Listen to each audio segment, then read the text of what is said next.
Olá pessoal, essa é mais uma videoaula do canal Med Insight, certo? Vai ser ministrada por mim, Paulo Brito.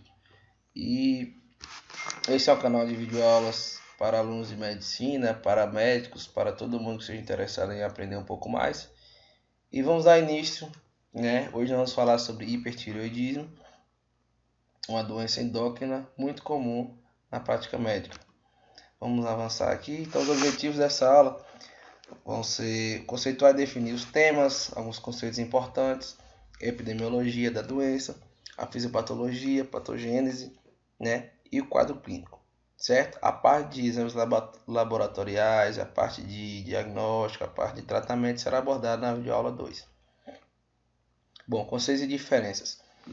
Existem algumas diferenças entre esses conceitos e muitas vezes eles são usados como se fossem sinônimos, e na verdade não são.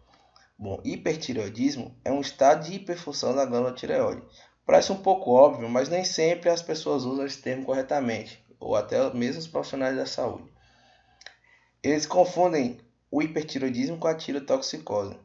Bom, a tireotoxicose é qualquer estado clínico resultante de acúmulo excessivo de hormônios da tireoide. Por exemplo, você pode ter a tireotoxicose sem ter hipertireoidismo. Alguns exemplos são a famosa tireotoxicose factícia, que é quando o paciente ingere hormônios da tireoide, né? Os hormônios que seriam usados no tratamento de hipotireoidismo, a pessoa acaba ingerindo demais e ele resulta num quadro de tireotoxicose. Então você pode ter tireotoxicose sem necessariamente ter hipertireoidismo. Outro exemplo também é quando você tem traumas agudos da tireoide. A lesão aguda da tireoide ela libera os hormônios que estão acumulados lá nos grânulos, né, nos colóides da glândula, que faz com que você tenha um estado clínico resultante do acúmulo excessivo de hormônios da tireoide. Mas, apesar disso tudo, a principal causa da tireotoxicose, de fato, é o hipertireoidismo. É como se fosse uma etiologia da tireotoxicose, o hipertireoidismo. E o outro conceito que precisa ter bem consolidado em mente é a tempestade tireotóxica. A tempestade tireotóxica é uma forma exacerbada do hipertireoidismo. É uma forma emergencial e grave, com acometimentos sistêmicos e altas taxas de mortalidade, de letalidade. Bom, gente, a tempestade tireotóxica é um caso muito extremo da tireotoxicose. Ela normalmente cursa com alterações do comportamento, com até mesmo coma, tem envolvimento de múltiplos sistemas orgânicos, certo? Bom, epidemiologia do hipertireoidismo e da doença de Graves. O que é a doença de Graves? É a desordem imune que é responsável por mais de 90% dos casos de hipertireoidismo. A gente deve lembrar que hipertireoidismo, a doença de Graves, é uma doença autoimune. Por ser uma doença autoimune, a doença de Graves, né, que é, como já falamos, a principal etiologia do hipertireoidismo, ela acomete mais mulheres do que homens, né, seguindo a linha das doenças imunológicas. A gente vê que acomete 9 mulheres para cada homem, certo? Prevalência de 9 para 1. E no sexo feminino tem a prevalência de 2%, ou seja, 2% de todas as mulheres do mundo vão ter hipertireoidismo. Enquanto que a prevalência mundial é de 0,5%, ou seja, entre homens e mulheres da população geral, dada a população, 0,5% delas tem hipertireoidismo. Pico de incidência é de 20 a 50 anos, mas pode acontecer tanto antes como depois. Os fatores de risco são parentesco. As pessoas têm hipertireoidismo, 15% delas revelam que tem um parente na família que tem também. A gravidez é um fator de risco importante, uma dieta rica em iodo e o tratamento com radioiodo e o estresse. O estresse é uma forma desencadeante da doença. Os relatos e estudos mostram que as pessoas que sofrem da doença de Graves, né, que levam ao hipertireoidismo, elas vão ser acometidas pela doença logo após um trauma psicológico muito grande, né, que causa um impacto para elas e a partir daí então elas desenvolvem a doença. E existe também associação com outras doenças, principalmente doenças autoimunes como diabetes mellitus tipo 1, temos a miastenia graves, temos a síndrome de Sjögren, vitiligo, entre outros. Bom, entrando na patogênese da doença, vamos ver o que acontece lá na tireoide. Então você tem a glândula, onde os linfócitos B lá vão fazer a produção de anticorpos na tireoide. E esses anticorpos vão atuar nos receptores de TSH que existem na tireoide. TSH é o hormônio que a hipófise produz para estimular a tireoide. Esse hormônio, esse anticorpo vai exercer na tireoide a função do TSH. E que anticorpo é esse? É esse aqui, ó. A imunoglobulina estimuladora da tireoide ou anticorpo antirreceptor de TSH estimulante, que é o famoso TRAB, que ele é resumido nessa sigla aqui. Então, o que acontece? Esse anticorpo vai agir na tireoide fazendo a função do TSH. Só que, diferentemente do TSH, ele não vai sofrer nenhum tipo de regulação. Ou seja, porque se a gente for lembrar, o TSH, quando os hormônios da tireoide estão muito altos, ele vai lá, os hormônios vão lá no sistema de feedback e inibe a produção de TSH, para que não haja mais produção de nada que estimule a tireoide a produzir mais hormônios. Porém, a imunoglobulina não tem esse efeito, ou seja, os hormônios vão continuar altos e não vão exercer nenhum efeito inibitório na produção na produção dessa imunoglobulina, certo? Então, ela é a grande responsável pelo quadro de hipertireoidismo. E por isso também a tireoide vai estar difusamente aumentada, né, os efeitos tróficos do TSH, a gente vai falar um pouco mais aqui na frente. E também dá outro nome para a doença de Graves, que é o bócio difuso tóxico, né, o segundo nome da doença de Graves. Quais são os efeitos da TRAB, dessa imunoglobulina? Ativa segundo mensageiros, né, os receptores do TSH estão expressos na membrana celular da tireoide, elas vão ativar segundo mensageiro e dar início a toda a cascata de produção de hormônios, como se fosse realmente TSH. Além disso, vamos ter outros efeitos que podem ser vistos, né, sem a necessidade de... Até no exame físico mesmo pode ser visto. Aumento da vascularização, aumento da função, vamos ter uma hipertrofia. Aumento da função vai se resumir no acúmulo de hormônios tireoidianos, na hiperprodução de hormônios tireoidianos. A hipertrofia pode ser evidente, né? O paciente chega a ter uma hipertrofia onde a glândula aumenta de 3 a 4 vezes, né, o seu peso e tamanho. E vamos lembrar também que o anti-TPO, que é aquele hormônio, que é aquela imunoglobulina lá da tireoidite de Hashimoto, né, que é mais comum nos casos de hipotireoidismo, também vai estar presente aqui.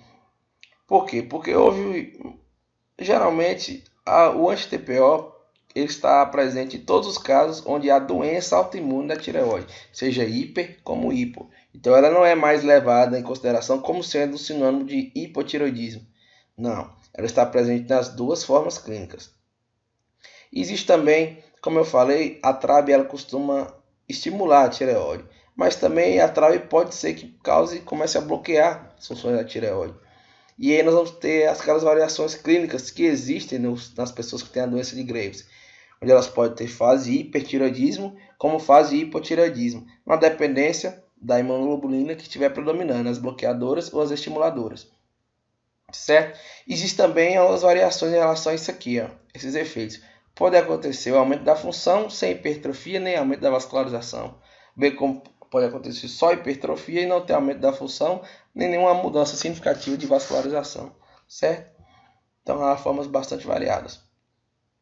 Aqui está errado, é outros, viu? Outros acometimentos da doença de Graves, como a gente pode ver, além da tireoide lá, vamos ter acometimento nas órbitas, que vai ser a oftalmopatia de Graves. A gente vai estudar mais a fundo como é o quadro clínico, tanto desse acometimento orbitário, quanto da dermopatia, como da acropatia, certo? Aqui é só mesmo para citar. Mas isso vai acontecer nas órbitas devido à reação cruzada nas células musculares lisas. Essas células musculares lisas presentes nos tecidos orbitários, elas também expressam em suas membranas plasmáticas receptores parecidos com o receptor de TSH que tem na tireoide, ou até mesmo o receptor de TSH. E o que isso vai acontecer? Vai haver um mimetismo molecular.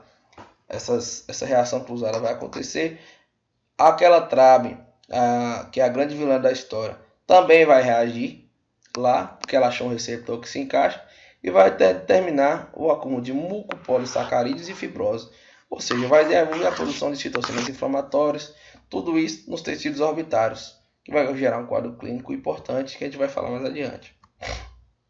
Bom, qual é o quadro clínico geral da oftalmopatia do hipertireoidismo? Bom, os sintomas comportamentais são muitos. Geralmente os pacientes referem insônia, cansaço, agitação, nervosismo, emoções exacerbadas, agressividade, intolerância ao calor e alterações menstruais também.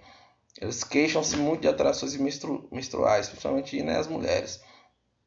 Seja com o atraso ou a desregulação, né, dessa menstruação, ou até mesmo a ausência completa de menstruação.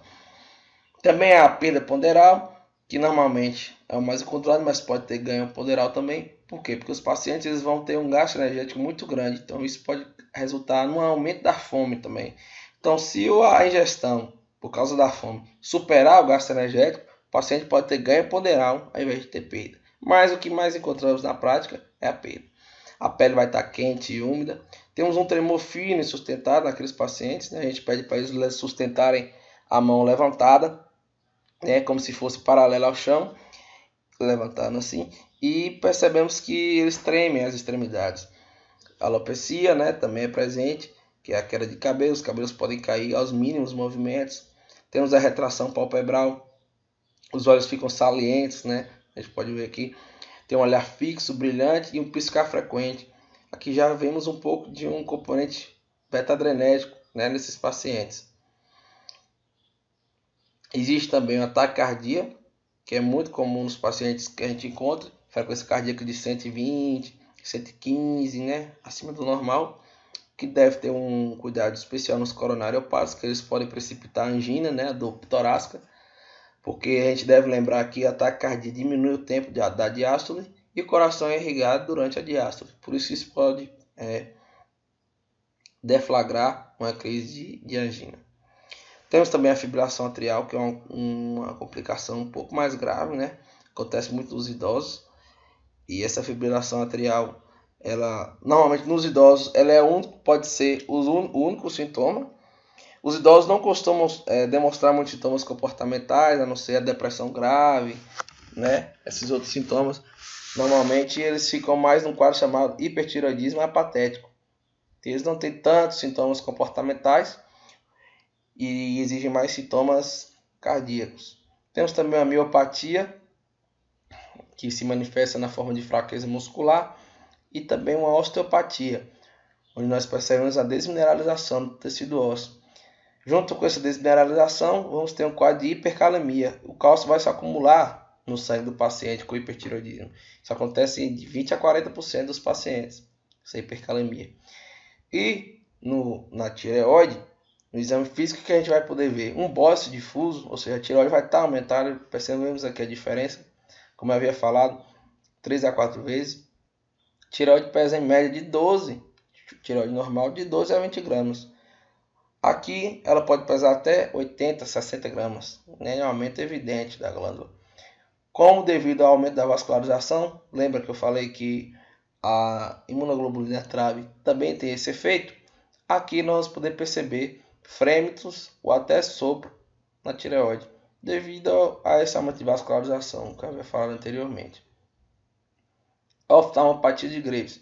Juntamente com esse acometimento da tireoide, a doença de Graves não fica restrita à tireoide. Entre 20 a 40% dos casos nós temos acometimento da órbita, como eu havia falado, e é uma doença que tem um curso clínico independente da tireoide, então ela pode vir antes, durante, depois, quadro de hipertireoidismo, ou até vir sozinha no paciente que não tem doença na tireoide, certo? Então, qual é a característica principal deles? Edema no tecido orbitário, muito edema, olho inchado. É possível ver aqui nessa foto, por exemplo, a esclera, a parte branca do olho, em cima e abaixo. Isso aqui não é comum de se ver. Tem algumas variantes anatômicas, tem, mas não é comum que se enxergue a esclera em cima e abaixo do olho do cidadão, que também a gente pode ver nos dois olhos. Existe um prolapso dos olhos associado à vermelhidão. Então os olhos vão estar no aspecto como se estivessem esbugalhados. Existe esse edema da conjuntiva, né? O olho fica muito vermelho. E normalmente ela tem um acometimento bilateral, ou seja, pega os dois olhos. Quando tem um acometimento de um olho só, a gente tem que ficar atento com outras causas, como tumores de cabeça, como aneurisma de carótida, né, principalmente. E também existem as formas graves, onde o paciente normalmente ele não consegue fechar os olhos de forma eficiente, que pode precipitar infecções de córnea, ulceração na córnea, etc. Isso é uma dificuldade de convergência ocular, ou seja, se eu colocar um ponto aqui na ponta do nariz para o paciente olhar, ele não vai conseguir convergir os olhos para olhar aqui, existe uma dificuldade muito grande nisso. Um quadro chamado de lagoftalmia, que é quando o paciente, pelo mesmo motivo, ele não consegue fechar os olhos, as lágrimas ele lacrimeja muito e as lágrimas vão se acumulando aqui, ó, essa parte inferior, formando como se fosse um lago. Daí vem o nome lagoftalmia. Perda visual pode acontecer nas formas graves, como havia falado, principalmente por problemas na córnea, ulceração, infecção, etc. O papiledema pode ser visualizado no exame de fundo de olho, né? E o tabagismo é um fator de risco clássico para a piora da oftalmopatia de Graves. Então, os pacientes que têm, eles têm que ser orientados a largar o hábito de fumar, porque tem um efeito assim direto no aumento do curso clínico. Por falar em curso clínico, nós temos aqui um score de atividade clínica da oftalmopatia de Graves, né? Ela pode ser dividida aqui nesses critérios. Aqui nós temos 7 critérios, cada um vale um ponto. E quando o score está mais de 3, significa que a doença está ativa, certo? Para melhorar a acurácia nessas... Para melhorar a acurácia, pode ser que se peçam exames, né, para avaliar essa oftalmopatia. Nós vamos ter um edema dos músculos extraoculares, né? E aqui nós pode ser feito tanto por ultrassom orbitário, né? Só que é um método operador dependente, por ressonância magnética ou até por tomografia. Lembrar que tomografia feita mais de 2 vezes é um fator de risco para catarata, né? Lesão lá no cristalino. Então aqui nós temos a imagem, dá para ver, já que é um processo já fibrótico, né? A musculatura extrínseca do olho já tem uma infiltração gordurosa, a gente pode ver aqui, certo? Nessa tomografia. Só um exemplo para vocês. Temos a dermopatia. A dermopatia já é mais difícil de ser encontrada. Apenas 10% dos pacientes de hipertiroidismo apresentam. Que é basicamente um mixedema pré-tibial aqui na região anterior da tíbia. A gente vê um edema que é resultado do acúmulo de mucopolissacarídeos também. E ela tem uma coloração normalmente violácea, como a gente pode ver aqui. Não se sabe ao certo por que tem essa preferência de se acumular nessa região. Acredita-se que seja local onde já teve muitos traumas, certo? Tem também que vem muito associado com a dermopatia a acropatia, que é um problema lá nas mãos. Vamos observar o baqueteamento digital, ou seja, os dedos vão parecer baquetas. Esse termo aqui é um termo mais genérico. O nome correto também seria hipocratismo digital, mas dá no mesmo. O importante é que a gente perceba. Veja só, a cabeça do dedo, que é essa região mais distal, fica bem arredondada, como se fosse mesmo uma baqueta de bateria, certo? E não é sinal só de hipertiroidismo, não é patógeno pneumônico, isso aqui pode ser várias doenças, síndromes paraneoplásicas, tumores de pulmão, podem dar isso aqui, mas normalmente é um sinal que revela uma doença um pouco mais grave do paciente. As unhas de Plummer também pode acontecer nesses pacientes, né? São alterações ungueais, né, da unha. A gente pode perceber que existe um descolamento do leito ungueal distal. Ó. Veja só que na parte distal aqui da unha, a unha está solta aqui do leito ungueal, certo? São as características das unhas de Plummer. Então ela fica com esse aspecto bem esbranquiçado, nessa parte mais distal, enquanto há o polpamento da parte proximal. Então, pessoal, essa foi a aula 1 sobre hipertiroidismo. Espero que vocês tenham gostado. Se gostou, se te ajudou, por favor, retribua e colabore com o nosso projeto MedInsight. Dê o seu joinha no vídeo, compartilhe com seus colegas de faculdade, seus colegas médicos, etc. E se inscreva no nosso canal para nos dar essa força, certo? Clique também no sininho para obter as notificações assim que tivermos vídeo novo no canal. Certo, pessoal? Muito obrigado pela sua audiência e até a próxima.